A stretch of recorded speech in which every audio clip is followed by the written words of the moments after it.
Okay, so tell us about the problem as you see it, Jordan. Where did we go wrong with the whole idea of money? Where did it become unsustainable? Yeah. So, the way that I look at it, is that, there are pretty clear evolutionary stages in human civilization. And, what makes sense at one level becomes arbitrary power. It becomes a problem at the next. And so there's increasingly subtle issues and problems that we have to deal with. And so, when you mention interest on money, I think that's something that only becomes really a problem when you have digital technology and when you have a global interconnected economy and financial system, and you have a case where hundreds of millions of people have an abundance of material goods, and it's really at the global level, interest creates a compulsion for growth, Mm-hmm. systemic compulsion for growth. And it has other effects where it can create myopic decisions because it values the future more than the present. Well, and I think in your book, you take us through a process whereby we start eating up all of our resources to sustain interest, which Right. is totally not logical. Yet here we are embedded in this system. So, take us a little bit through that. How did we get there? Yeah, I misspoke a minute ago. It discounts the future, so it devalues the future at the expense of the present moment. So Mm-hmm. it creates a strong immediacy to grow. To basically, you have to grow the economy to match the interest. So if you don't do that, then you have inflation. You have to print more money. So there's an urgency. There's literally a compulsion to grow economically, even if we don't need it. And so that is, if you see that systemic design, then you see that every company has a compulsion to grow. And so there's a natural tendency to take greater risk in the financial world and to deregulate and to become more lax because you really need it. And so that combined with this short-sightedness that it creates culturally, has contributed to the system right now where we have, a shadow banking system that's completely unregulated on the planet with trillions of dollars flowing through the economy. And really it's really above any sort of regulation. Mm-hmm. And you have derivatives that are in the hundreds of trillions of dollars. That's, it's greater than the entire global economy in terms of how much risk is out there. And, that's something that is it creates an extremely vulnerable situation. And so at the root of it is actually, the relationship with money, because, basically what it boils down to is, money is a reflection of the natural world. And, we use money as a tool to replace other things and to make it easy. And so what happens is when you have interest on money, it becomes more desirable than actually things. And, it changes, whereas a lot of things are subject to the second law of thermodynamics. They have, they can decay. There's a high cost of storage. They can go obsolete after a certain amount of time. Money doesn't have that. There's an attractiveness to keeping it, to holding it, because if you hold it, then you have interest on it. And, you basically have the ability to withhold it from the system without penalty. Yeah, so, you equate it to hoarding. Hoarding, yeah, and, exactly. And in the physical body, that if you block up the circulatory system, it results in heart attacks or things like that. I mean, and we end up doing the same thing with the economy when we're holding on to resources like that. We end up clogging the system or creating a non-circulation. Totally. And, you see that with like Apple has, billions of dollars they're holding on to. And so basically when the velocity of money slows down, which is what happens when there's less trust and confidence and, and in the future, then, that is a part of why there's quantitative easing at the Federal Reserve and now in the European Union as well, basically having to create a lot more money to compensate for that, what you say, certain parts of the system. So we lost you for a moment there, or your internet stopped. So. Oh, really? Okay. Yeah. So we missed something. Jordan. Yeah, in your book, I'd like you to talk about the example that you used, if you had borrowed money at the time of that Christ was alive, and how much it would take to pay back the interest today. Yeah, it's just exponential, and I can't even remember the figure that was in the book, but it's it's like I think what you talked about was if you borrowed, I don't know, a small amount of money at the time of Christ, yeah, that today you would need to pay back the interest with like 2 Earth-sized balls of gold or something to that effect. exactly. I was looking for it. I didn't see it right. Physical impossibility, but and then you have it's actually becoming a big subject in Canada because basically what happened with funding federal projects was that it was moved from the Bank of Canada funding it at a very low interest rate to having the government being funded by private investors like around the world, and that's literally the amount of interest paid on that over the last 30 years, 40 years is about $1 trillion. So it's a massive amount of money in a couple of decades that was simply accumulated through a process that didn't even really need to happen. Like we could have kept it the way it was, and so that that is really amazing when you look at how much for the United States, for example, when you factor in Social Security, the debt to GDP ratio is about 200%, and so it's extremely at unsustainable levels. That's higher than Greece. And so much of that is actually serving interest. And, the Federal Reserve policy right now has been to keep interest as low as possible. And a part of that is to make it easy to repay the debt at the governmental level. So what we're seeing right now is I guess you could say it's sort of the limits of what central banks can do to keep things together.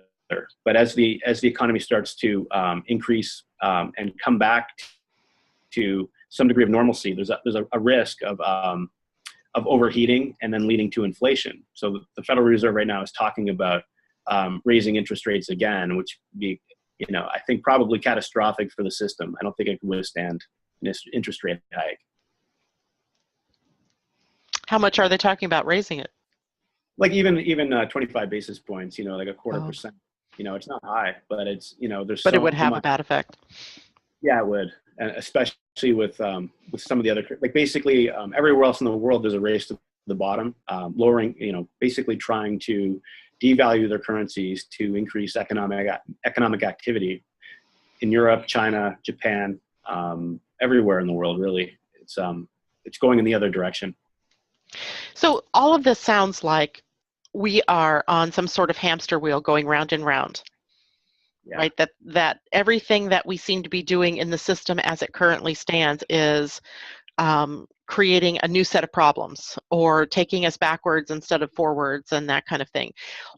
What is the bottom line problem as you see it that we're dealing with that we haven't been willing to change, that needs to be changed? So if you look at it from, what's just happened, there was a massive crisis, a massive loss of confidence.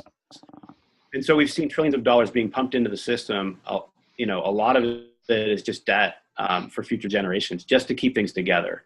And there's a real value in that and holding things together until the new solutions and the readiness to really bring in the new is there.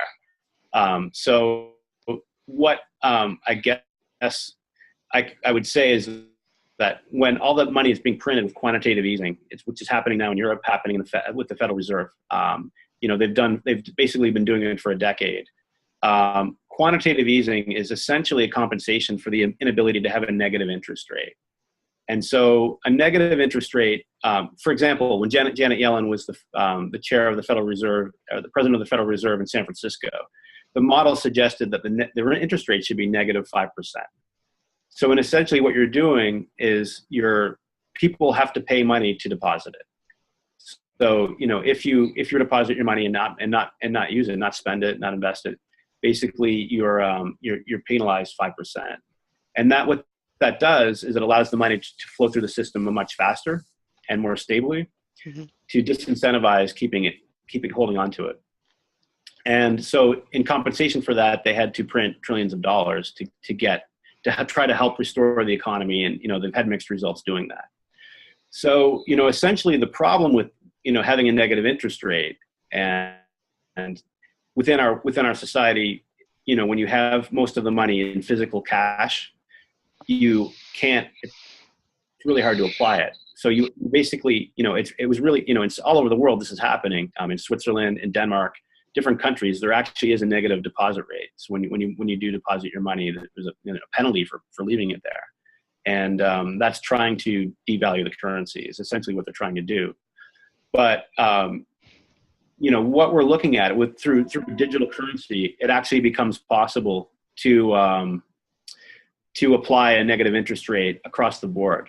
So if there is a crisis, what will happen is you're essentially, incentivizing moving money back into the system and recreating trust. And you're not potentially inflating the currency massively the way you would through printing money.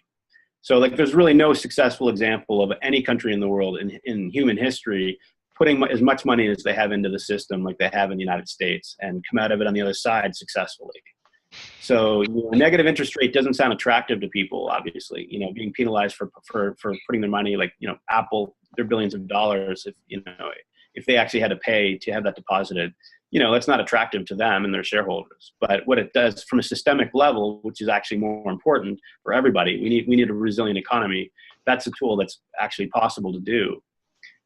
So that requires digitizing the currency. And, that's effectively what I wrote about in the book, which is called demurrage.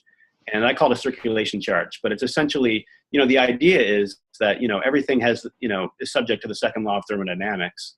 And, economic theory doesn't really account for the second law. And, having a demurrage. Can I stop you there? What is the second law? Yeah. So the second law is essentially that, there's entropy within the system and all things are subject to entropy and decay and decline. So, you have to inject, to keep things going, you have to inject more energy than what they're consuming. And so there's really, that's how I look at it. And, when it comes to the economy, you were talking about newspapers, having a limited amount of, there's high entropy on newspapers and that they become more obsolete within a couple of days, or, there's different levels throughout the economy and how much it costs to store, to keep good. And in other cases, they simply go bad very quickly. But, that's not really applied to money. Within money, you have inflation, and inflation is essentially an unconscious entropic process. But, interest on money is generally always higher than inflation. And so there's always a net benefit for holding on to your money with interest. But when you have a demurrage fee, what it does is that it incentivizes it incentivizes lowering the interest rate towards zero. And that's essentially what, I think is an extremely healthy process to do when you have, this compulsion for growth in a global economy that really can't sustain the status quo. We really need to become much more productively efficient with our consumption and production. So you had, in your book, you talked about demurrage and you gave the example of what happened in the town in Austria during the Depression. And how does that equate? Because the idea with that, as I understood it, was to keep money in circulation constantly, right? And not and penalize people for not keeping their money in circulation. How does that differ from what you're talking about with what the Fed did with negative interest rate? What's good question. So what the Fed, that's what the Fed couldn't do. The Fed didn't do negative interest rates. They wanted to, in the sense that that's what the Fed model, their model suggested they should do, and as the optimal policy. But something called the effective lower bound problem in economic theory is the inability to go below zero interest rates. So they can go to zero, and they did, and they've been at zero for quite some time now. And basically, they've beyond zero, anything that is in their policy that's beyond zero has been printing money and, really supporting the economy through asset purchases and so on. So it's not like It's not like they were at negative 5%. So that, there really is very little difference in terms of demurrage and a negative 5% interest rate if you can apply it across the board. Okay. You know what I mean? Mm-hmm. But so that, they're effectively the same thing. The way that they differ, in my mind at least, is that, demurrage is really integrating a cost into money for, there's a systemic cost for money and keeping the entire monetary system operating in a healthy way and maintaining order in that system and trust in that system. So all those costs are offloaded to government, and the government assume, and in the Federal Reserve, they assume those costs. And so it's sort of they're separated, and so we're not conscious of the amount of what it takes to maintain a healthy monetary system. Demurrage, in a sense, would be integrating that within a monetary system. And it's so in the book, and what I'm trying to show is that there's actually, the fact that we're unconscious of this process shows that we're really thinking about money more from an egocentric point of view in the way that we hold money, as opposed to a systemic point of view and the impact of the whole of our actions on it. And the more that we are able to really understand how this process, it's really about integrating the denial of death into our culture, and to really integrate an acceptance of entropy and the fact that there's really decay in everything in the world, including money. And so it's really, I think, has a potential to deepen the humility within our monetary system, which would translate into our cultural values and also the way, the capacity for the entire, whether it's the Western world or at a global level, the way that we relate to each other. And so there's more humility and there's more resilience is how it basically translates. And so, this is like something that there was a case study in Austria, in the town of Vorgl in Austria. And, basically all of the economists of the day, the leading economists of the day, like John Maynard Keynes, Irving Fisher, they endorsed the idea. And Irving Fisher, he thought that demurrage could get the United States out of the Great Depression in a matter of weeks. Mm-hmm. So it's a very powerful tool for reestablishing trust, and even not only reestablishing trust, but creating a new level of trust that we've never had before. And so, can I stop you right there for a second? So that was back in the early 30s, correct? During the Depression. So why didn't we go with those ideas? So I think there's really two reasons. First of all, it was applied locally as a stamp script. So it's basically a piece of paper that you would apply a stamp every month. And so it's like it's like this game of hot potatoes that you don't want to be stuck with the currency at the end of the month. Otherwise, you have to pay a fee to have it stamped and basically reauthorized back into circulation. And so, people move money through the month, and then it basically is only applicable locally. It's very difficult to do, and practically in the 1930s with paper currency. Like, it was basically a small town where it was successfully implemented. Mm-hmm. And so there's really more than two reasons. But the second reason, it was shut down by Hitler. The Nazis came into Austria and it was shut down immediately. And then, obviously you have, it's a paradigm shift in how you think about money. And, it has significant impact on how, on various interests within the monetary system and the financial system. And obviously with Canada is a relatively small country, and lenders have made over $1 trillion in loans to Canada in a few decades. So when you apply that globally, there's a lot of money being made on interest on money. So it goes back to greed, as opposed to instead of doing what's right for the system, it's based on greed. What's right for a few. Yeah. And you can even say what was right 70 years ago isn't right today. I think that it's just become increasingly arbitrary. And, I think that today that's certainly how it looks. And, the idea that a select few are able to print to create money out of nothing, and to have access to own the Federal Reserve or have access to the Federal Reserve. I think to millennials and to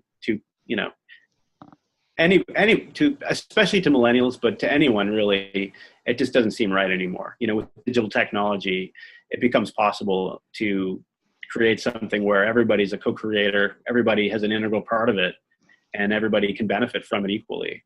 Mm-hmm. And that's we're really just seeing a system that's archaic in 21st century terms, and it's certainly one of the slowest to change because of the vested interests and because of the obviously the strong obviously wanting to be very responsible and to not just jump into anything with this. We have to make sure we get it right.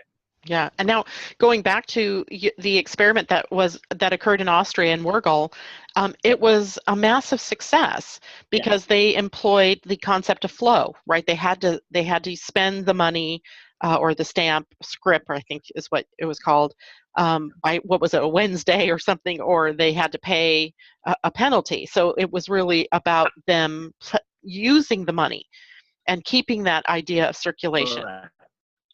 Where we don't do that. If you look at that, there wasn't in that process, there isn't a sense of lack. Right. Yeah, and, they're basically exactly. There's no lack anymore. It allowed them to do new public projects that weren't even feasible previously. And things were getting repaid early, loans were getting repaid early, taxes were getting paid early. Mm-hmm. It just really incentivizes a healthier allocation of where money goes. And it also decentralizes the flow of money as well. So it's not concentrating in one or two locations. It's actually moving throughout the community. It basically brought the town from 40% unemployment to full employment in a few weeks. And I think that's it can't be I don't think you can understate how powerful that is. There's really nothing else in the world that can do that. And when you look in Europe, when you have extremely disillusioned youth and high unemployment rates, 50% or higher, in Spain and Greece and in the Middle East, it's a powerful tool. And I think that America extreme consideration. In the last 15 years, I haven't seen anything close to it in terms of how powerful it could be. Yeah, I mean, I was in Spain 2 years ago, and I was talking to some people that I was staying with, and we were talking about that. Like, what was it? 50% of people under 25 with a college education are unemployed, and wow. And my response to that was, how great is that? Because what that does is what it's doing is those people aren't just going to sit around doing nothing. Right. They're going to eventually decide, what, this isn't working anymore. We have to create something new and different. And that's really exciting, I think. Definitely. And there's risk there too. I think the Great Depression showed that, with the rise of Hitler, the rise of extreme frustration and anger. This is like money is really, and the economy is so important for sublimating the death instinct and, psychological frustration that can be extremely destructive. And you're right. I think you're absolutely right. I think kids these days, millennials, there's just such a strong desire to disrupt the financial world and make it work something like the internet, something that's free and easy to use. And, everybody benefits. It's kind of under the hood, you don't even see it anymore. And something that works for everybody. And so that's exciting, Something that works for everybody equally. Yeah, exactly. Mm-hmm. It's not just for a few people. It's something that we feel like we're building together and building solutions together for this. So yeah, I think that, this is really the time, I was just over in London for a conference on the future of money. And, the tools are really emerging now where, decentralized currencies are kind of, Bitcoin just seems almost like it's getting to be, I don't know the analogy, but like just like the first Mac or something like that. It's just it's becoming the Commodore 64. yeah. Hey, you're giving away your age there, Janet. Yeah, shut up. Huh? I had one of those. My first. No, I think we lost. So it was kind of nostalgic. So yeah, it's just getting to the point where things are getting more powerful, and there's a readiness to kind of look at the what do we actually really need to do to make this real. And so I think we're kind of entering a new phase in the digital currency space where it's becoming much more grounded. And the fact that everything's open source, it just means that there's always a learning process, and we can constantly reinvent what we're making, and it becomes we can make improvements going with the times. We can change it immediately if something is no longer working. So it's amazing that what we can do that we haven't done. Exactly. And you get to collectively learn as you go, and correct. You make mistakes, sure, but you see where you went wrong and you adjust, and I think that's perfect. You can learn together. So let me ask you a question about this, because I know we're coming up to the end of our interview time here. Yeah.